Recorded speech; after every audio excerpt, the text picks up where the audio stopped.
I have always had this question, does the devil hate Latin? And if so, why? And then 2 weeks ago, I saw this great video by LifeSite News that talked about 3 different reasons why the devil hates Latin. You need to go watch it. But in talking about it, there was one that I had been reflecting on that was not mentioned, and I want to go into this right now. If you would like to support this channel in any way, please do so through Buy Me a Coffee. Let's get right into this. So let's kind of paint the picture of what's going on in the world at that time. Before the time of Christ, you have all these different civilizations throughout the world, the Aztecs and the Incas and the Mayas, sometime before the time of Jesus and even much after.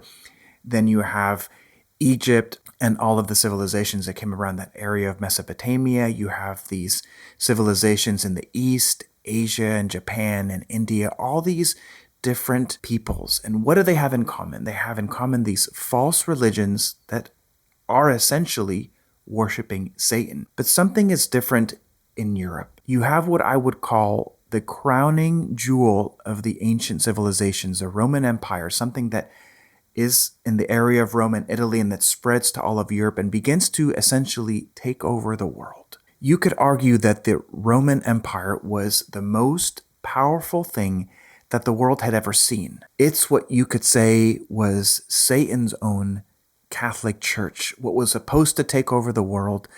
It had developed the cruelest tortures, the most advanced technology, the most advanced and elaborate religion with the most gods. In this sense, this was the fruit of all this effort that Satan had put into humans to confuse us and to lead us astray.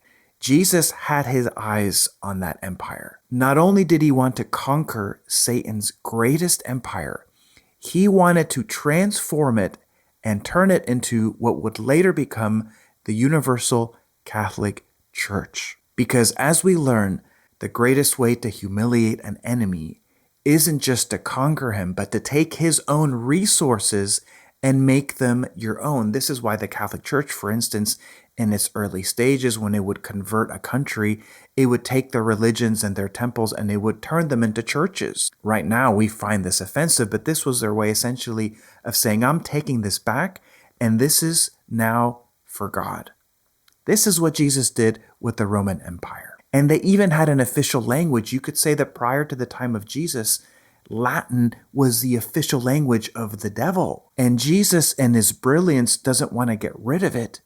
He wants to make it now the official language of God. And seeing what God did, we need to learn, because we as Catholics nowadays have this tendency to see what's out there in the world, in the modern empire, and we want to throw it away. We don't want to take it and baptize it and make it for Jesus. We want to get rid of it and do something else. Jesus does the exact opposite. He takes the language of the day and converts it.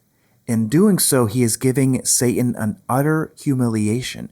And so whenever we pray in Latin, or if you can, speak in Latin, we are giving Satan a humiliating blow. We are reminding him of his immense loss, that he lost his greatest jewel, that he lost his greatest empire, and even its official language, it's not yours, it's now ours. In this sense, Latin is a language of victory, reminding us and him of the greatest victory of God that we've ever seen. So on the one hand, I put this out to all of you that love the Latin language, so you could know that you are digging your nails into Satan's pride. But at the same time, it's an encouragement for us to see all the other modern things, to make those our own. This is, for instance, the reason why I make videos on YouTube. I want to take all the things that Satan has possession of, the internet, modern technology, modern media, and I want to make it for God. And we should be the same. We should not be afraid of those things. For instance, we should not be